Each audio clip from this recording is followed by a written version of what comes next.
Hello everyone, स्वागत है आप सभी का हमारे यूट्यूब चैनल पर। आज हम आपके लिए 10th क्लास मैथमेटिक्स का प्रश्नावली 3.2 का पार्ट सेकंड कराने जा रहे हैं। इससे पहले हमने पार्ट 1 में आपके लिए 2 क्वेश्चंस कराए थे और चलिए आज उससे आगे हम कराएंगे। यानी क्वेश्चन नंबर 1 का जो 2 भाग थे, जैसे क्वेश्चन नंबर 1 में जो 8-10 मतलब जो भाग दिए हैं तो उनमें से हमने आपको 2 भाग करा दिए थे।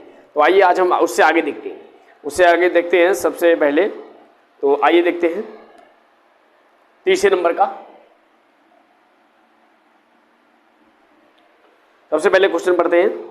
कह रहे यदि हम अंश में 1 जोड़ दें तथा हर में 1 घटा दें तो भिन्न 1 में बदल जाती है। यदि हर में 1 जोड़ दें तो वह 1/2 हो जाती है। वह भिन्न ज्ञात कीजिए। तो इसमें देखिए, हमने जब भी बताया था आपके लिए कि जब भी ऐसे क्वेश्चंस दिखाई दें तो आप क्या करेंगे, आप सबसे पहले तो उस क्वेश्चन में जो भी डाटा दे रखा है, जो भी 2 वस्तुओं 2 व्यक्तियों के बारे में जो भी डाटा आपसे पूछा है उसको आप मान लेंगे। तो मानना भिन्न पूछा है, अब भिन्न ज्ञात करने के लिए हमें कौन सा डाटा चाहिए, हमें भिन्न का अंश और हर चाहिए। तो भिन्न का अंश और हर हम दोनों मान लेंगे। तो मान लेंगे माना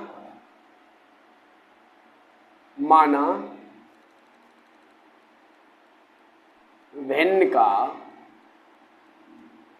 अंश। अंश बराबर हमने मान लिया है x, माना भिन्न का हर बराबर मान लिया y। अब देखिए, हमने x और y अंश और हर को मान लिया है। अब भाई हम आपसे बताएं कि किसी भी भिन्न का अंश और हर आपको पता है तो क्या आप भिन्न नहीं ज्ञात कर सकते हैं? आप भिन्न बता सकते हैं कि अंश को ऊपर सेट कर दो, हर को नीचे सेट कर दो, तो भिन्न कितनी हो जाएगी? तो भिन्न हो जाएगी x/y। अब इससे आगे देखते हैं। पहले आगे अब प्रश्न के अनुसार चलेंगे। प्रश्न क्या कह रहा है? प्रश्न में कह रहे हैं कि यदि हम अंश में 1 जोड़ दें तथा हर में 1 घटा दें तो भिन्न 1 में बदल जाती है। यानी अंश में 1 जोड़ दें और हर में 1 घटा दें तो भिन्न 1 में बदल जाती है। प्रश्नानुसार अंश में 1 जोड़ो तो अंश x है, इसमें 1 जोड़ेंगे, हर में 1 घटाने को बोला है तो हर में 1 घटाएंगे, भिन्न 1 में बदल जाती है तो हम इस तरह से इसको 1 लिख लेंगे, अर्थात 1/1 कर लेंगे। अब इसके बाद आगे क्या देखते हैं, हम इसको क्रॉस मल्टीप्लाई करेंगे। तो क्रॉस मल्टीप्लाई करने पे देखिए x+1 बन जा x+1 इक्वल टू y-1 बन जा y-1। इसकी 1 से मल्टीप्लाई और इसकी 1 से मल्टीप्लाई दी आ जाएगी। आगे देखते हैं। तो इसको हम इधर से x की तरफ y को ले आएंगे तो x-y हो जाएगा बराबर में, माइनस का 1 इधर है ही और इधर ही ये 1 और जाएगा तो माइनस का 1 ही भी हो जाएगा, अर्थात x-y बराबर -2। समीकरण नंबर 1। अब देखिए समीकरण नंबर 1 बन चुका है। अब आगे हम क्या करेंगे, अब अगली कंडीशन देखते हैं। अगली कंडीशन क्या रखी है? कह रहे हैं यदि हर में 1 जोड़ दें तो यह 1/2 हो जाती है। कह रहे हैं कि अगर केवल हर में जोड़ दें, अब की बार में अंश में कुछ भी जोड़ने घटाने की बात नहीं कही गई है, केवल हर में जोड़ने की बात कही गई है। तो हम हर में 1 जोड़ेंगे तो कह रहे हैं अगर हर में 1 जोड़ देते हैं तो 1/2 हो जाती है। तो देखिए फिर से देखते हैं पुनः प्रश्नानुसार यदि हर में 1 जोड़ दें, यानी अंश को जीवित रखो, हर में 1 जोड़ो तो भिन्न हो जाती है 1/2। क्रॉस मल्टीप्लाई कर लो तो ये हो जाएगा 2 की x से मल्टीप्लाई करेंगे 2x बराबर y की 1 से y एकम y प्लस 1 एकम 1, अर्थात ये समीकरण बन जाएगी 2x - y बराबर 1। ये बन गई समीकरण नंबर 2। अब दोनों समीकरण हमारी बन के आ गई, एक समीकरण ये, एक समीकरण ये। अब हम क्या करेंगे, अब दोनों समीकरणों को हम सॉल्व कर लेंगे। और किससे सॉल्व करेंगे? हमने बताया था विलोपन विधि से। तो विलोपन विधि से हम दोनों समीकरणों को सॉल्व करते हैं। आइए तो सबसे पहले देखिए, पहली समीकरण हमारी है x - y बराबर -2 और दूसरी समीकरण क्या दे रखी है?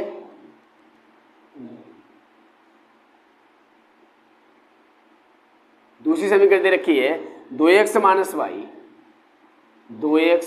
y बराबर 1। अब देखिए इसको हम सॉल्व करेंगे। अब सॉल्व करेंगे इसके लिए, आइए कैसे सॉल्व करते हैं। सॉल्व करने के लिए देखिए यहाँ y दोनों के गुणांक सेम है, तो दोनों का गुणांक सेम है तो हम क्या करेंगे, भाई हमने कहा जब भी विलोपन विधि से सॉल्व करते समय इक्वेशंस को हम देखते हैं, अगर किसी भी एक चर के गुणांक दोनों समीकरणों में समान है तो हमें गुणांक समान करने की जरूरत नहीं पड़ती है। अच्छा चिन्ह देखो, चिन्ह अगर अलग अलग हैं तो हमें चिन्ह बदलने की जरूरत नहीं पड़ेगी, अगर चिन्ह एक जैसे हैं तो चिन्ह बदलने की जरूरत पड़ेगी। तो इसमें हम देखते हैं चिन्ह एक जैसे हैं तो चिन्ह चेंज करेंगे, तो इसे माइनस कर लीजिए, इसे प्लस कर लीजिए, इसे माइनस कर लीजिए और ये इस तरह से कैंसिल हो जाएगा। आगे देखिए x ऊपर प्लस का, नीचे 2x माइनस का, तो माइनस का x बचेगा यहाँ पर, और ये देखिए माइनस का 2 माइनस का 1 तो माइनस का 3 आएगा, माइनस से माइनस कैंसिल हो जाएगा, तो x इक्वल टू आ जाएगा 3।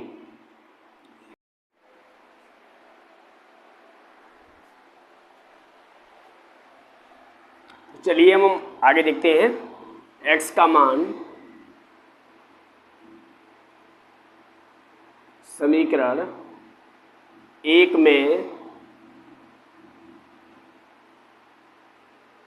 रखने पर, तो x का मान समीकरण 1 में रख दीजिए। तो x का मान समीकरण 1 में देखो, समीकरण 1 कहाँ ये है, तो x का मान रखेंगे, x का मान 3 आया है, 3 माइनस बाई बराबर -2, माइनस बाई बराबर माइनस के 2 तो है ही, और ये 3 जाएंगे इधर, ये भी माइनस के हो जाएंगे, अर्थात माइनस बाई बराबर माइनस के 5, बाई बराबर कितना हो गया 5, बाई बराबर 5 आ गया। देखो इस भिन्न का अंश 3 आ गया, हर आ गया 5, तो भिन्न कितनी हो जाएगी, भिन्न हो गई 3/5, ये हो गया आंसर। इसको नोट करना चाहे नोट कर लीजिए, और स्क्रीनशॉट लेना चाहें स्क्रीनशॉट ले लें।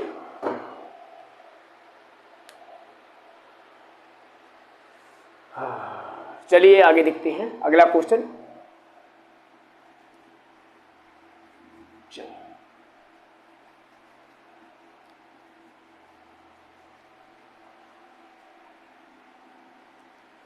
अगला क्वेश्चन देखते हैं 4 नंबर का।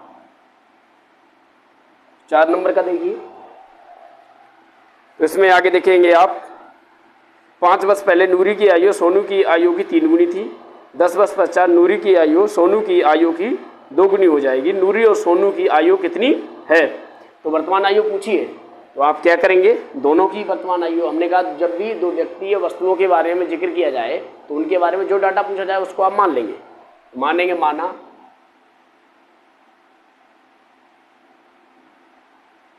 नूरी की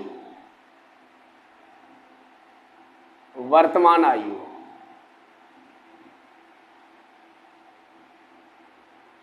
बराबर x, माना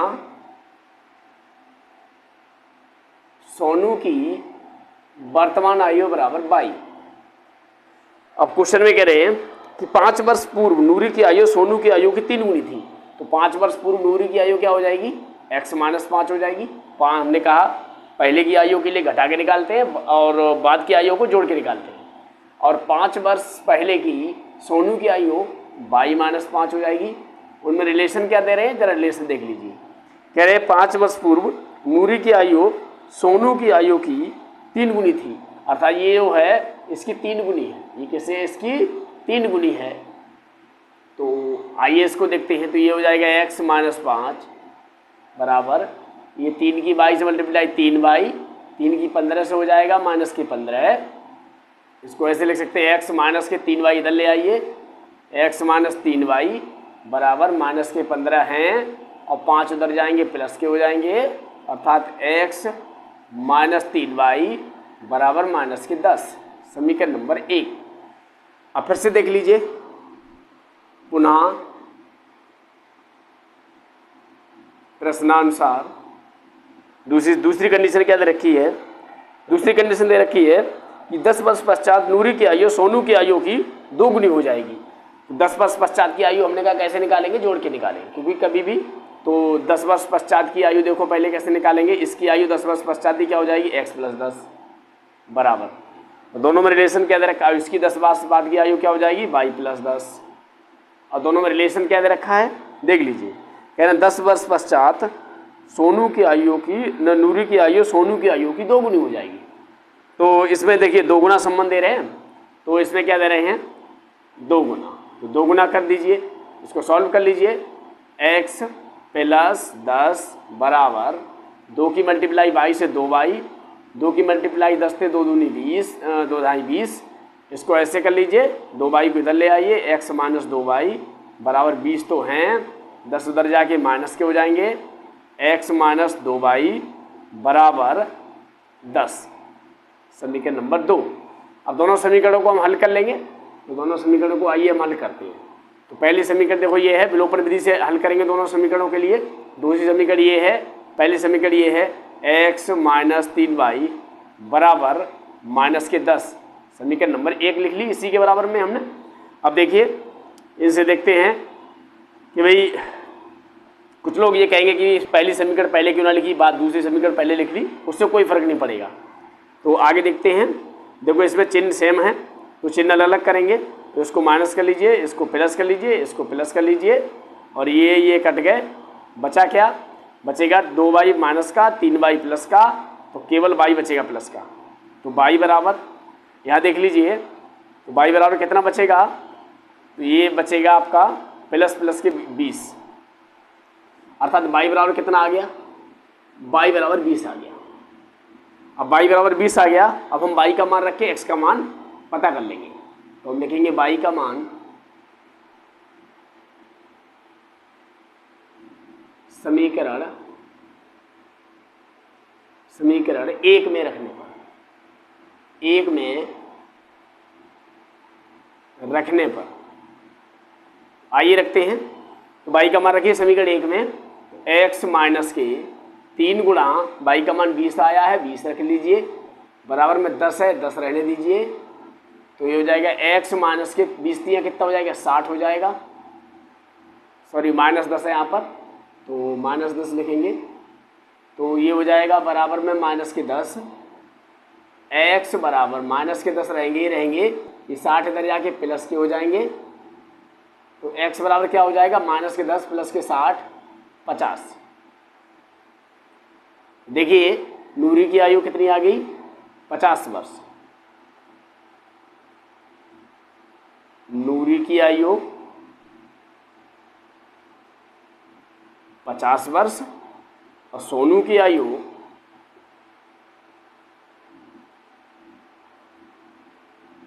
20 वर्ष। इस तरह से आप नोट करना चाहे नोट कर लें, स्क्रीनशॉट लेना चाहे स्क्रीनशॉट ले लें।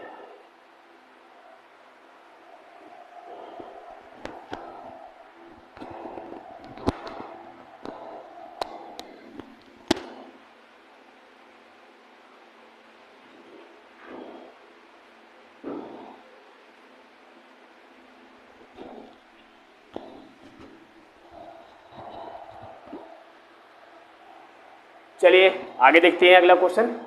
तो इसको हम मिटा लेते हैं।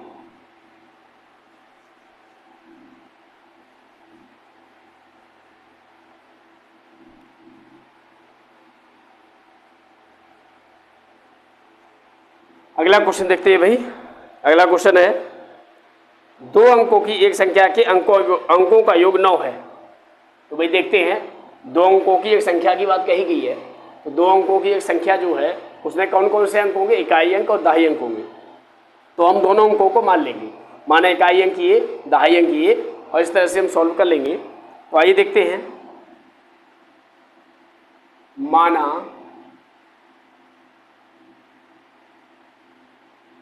संख्या का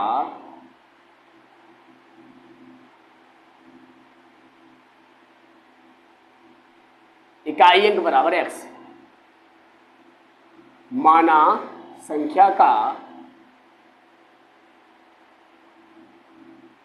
दहाई अंक बराबर y। अब देखिए इकाई और दहाई अंक हमने मान लिए। अब एक बात समझने की बात है यहाँ पर कि भाई मान लिए हमने कोई संख्या मान लिए कोई संख्या हमने 35 मान ली, और हमने कहा कि इस संख्या का इकाई अंक 5 है, दहाई अंक 3 है। तो क्या इस संख्या को हम ऐसे नहीं ले सकते हैं? इकाई अंक को जीव की तो ऐसा ही रखो, दहाई अंक में 10 से गुणा कर दो, तो कितना हो जाएगा? 5 प्लस के 3 ढाई 30, और 30 और 5 कितना आ रहा है? 35 आ रहा है।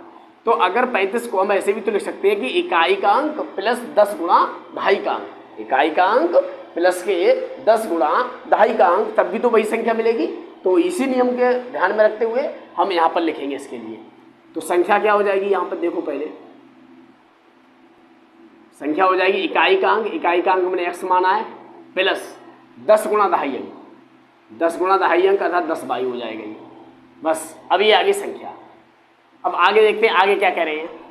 कह रहे हैं दोनों के अंकों का योग 9 है।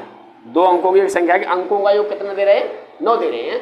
तो अंकों का योग 9 दे रहे हैं, तो आइए हम देखते हैं। प्रसन्नानुसार अंकों का योग 9 दे रहे हैं, अर्थात अंक हमने क्या माने? x और y माने हैं। दोनों का योगफल क्या हो जाएगा? 9 हो जाएगा। समीकरण नंबर 1 मान ली। अब आगे देखते हैं। कह रहे हैं कि इस संख्या का 9 गुना संख्या के अंकों को पलटने से बड़ी संख्या का 2 गुना है। यानी इस संख्या का 9 गुना, यानी कौन सी वाली संख्या? इस संख्या का 9 गुना कर दो, और फिर अंकों को पलट के जो संख्या बनेगी उसका 2 गुना कर दो, दोनों बराबर है। तो फिर से देखिए, पुनः प्रश्नानुसार कह रहे हैं कि इस संख्या का 9 गुना, तो ये संख्या हमारी कौन सी है? x plus 10y। इसका कर दो 9 गुना, इसका हमने कर दिया 9 गुना, बराबर है संख्या के अंकों को पलटो। तो जब पलटेंगे तो इकाई वाला अंक दाही पे पहुंच जाएगा, दाही वाला इकाई पे आ जाएगा। तो अर्थात ये x 10 किसके साथ आ जाएगा? x के साथ आ जाएगा। अर्थात क्योंकि दाही पे अब पहुंचाएगा, कौन पहुंचाएगा? x पहुंच जाएगा, और y पहुंच जाएगा इकाई अंक पे। तो अंकों के पलटने से बड़ी संख्या का 2 गुना बराबर है। कैसा है? बराबर है। अर्थात ये 9 गुना मूल संख्या का 9 गुना अंकों के पलटने से बड़ी संख्या के 2 गुने के बराबर है। तो इस संबंध को हम ऐसे लिखेंगे। इसको सॉल्व कर लीजिए आगे। तो ये हो जाएगा 9x प्लस के 9 दहाई 90y बराबर में 10 दूनी 20x प्लस 2y। इसको आगे सॉल्व करेंगे। 9x माइनस के 20x, देखो 9x माइनस 20x, 20x को इधर लाए तो ये माइनस के हो जाएंगे, प्लस के 90y, 90y इधर ही रहे हैं, 2y को इधर लाएंगे, माइनस के 2y हो जाएंगे, और बराबर में क्या हो गया? 0, क्योंकि इस बराबर वाला सारा का सारा हम इधर ले आए। तो देखिए 9x माइनस 20x, तो बचेंगे माइनस के 11x, और ये देखिए 90y प्लस के 2y माइनस के, तो प्लस के बचेंगे 88y बराबर में 0। 11 ले लेंगे हम कॉमन इससे, तो माइनस का x बचेगा, प्लस के 11 8 88, सॉरी 11 8 88 8y बचेंगे, और बराबर में क्या बचेगा? 0। 11 उधर 0 के बटे में पहुंच जाएंगे, अर्थात माइनस x प्लस 8y। ये 11 0 के बटे में आ जाएंगे, तो क्या हो जाएगा? 0 हो जाएगा। अब देखिए कुछ लोग यहाँ पे गलती करते हैं कि भाई ये कह देते हैं कि 0 से किसी संख्या को भाग करेंगे तब भी 0 आएगा, 0 को किसी संख्या से भाग करेंगे तब भी 0 आएगा। ये गलती है। 0 को किसी संख्या से भाग करेंगे तब 0 आएगा, ना कि 0 से किसी संख्या को भाग करेंगे। 0 से किसी संख्या को भाग करेंगे तो ये कि इंडिटरमिनेट फॉर्म है, इसमें इस कंडीशन में 0 नहीं आएगा। जैसे हमने कह दिया कि 0 से किसी की संख्या को भाग कर रहे हैं, तो ये इंडिटरमिनेट फॉर्म है। अगर हम कहें 0 को किसी संख्या से भाग कर रहे हैं तो इस पे क्या आएगा? 0 आएगा।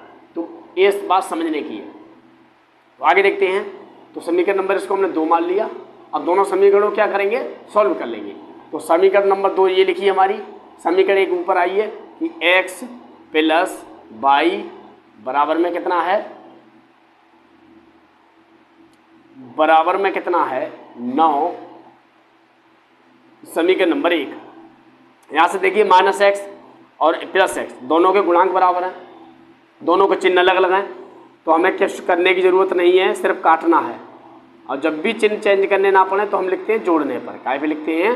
जोड़ने पर। x से x कट गया तो ये 8y और 1y कितना बचेगा? 9y हो जाएगा। 9y बराबर कितना हो जाएगा? 9। 9 से 9 कट गया, अर्थात y बराबर कितना आ जाएगा? y बराबर आ गया 1। अब y का मान हम समीकरण 1 में रख देंगे। y का मान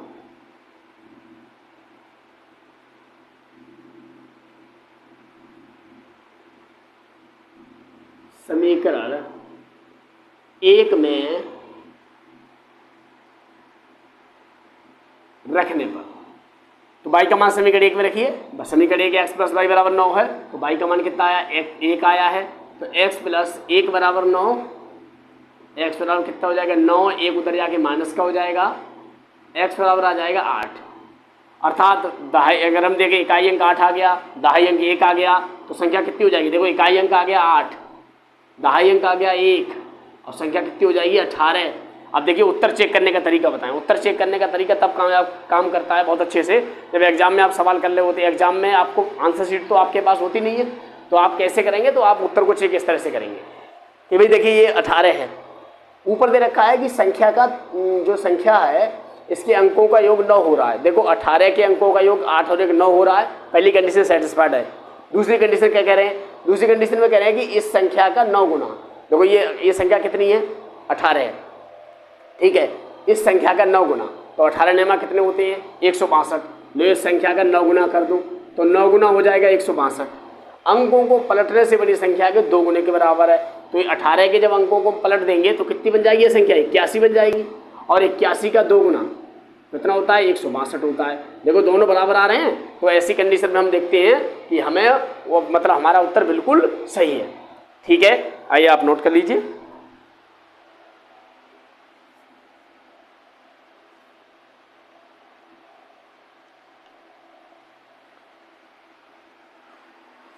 चलिए अगला क्वेश्चन देखते हैं।